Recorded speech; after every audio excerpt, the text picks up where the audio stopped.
خب بعد اینکه قلمه ریشه دار شد ما پیوندی روی اون اجرا میکنیم و قلمه که قبلا ریشه زده را با پیوندک میتونیم بزنیم داخل بستریا جداگانه توی گلدان ها.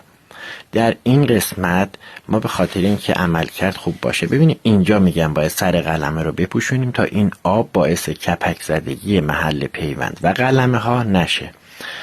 ببینید مکانش هم مکانیه که نور آفتاب نیست و اگر روزم باشه یه شید مناسب روش باید بکشیم و محیط تکثیر باید محیطی باشه که دمای 20-25 و رطوبت 40-50% توش رعایت بشه. زهکشی مناسب هم لازمه. بعد اینکه پیوندک ها فعال شد یه رشد مناسبی کرد، یواش یواش شید رو کنار میزنیم مثلا و از نور آفتاب استفاده میکنه و قوی و قوی تر میشه.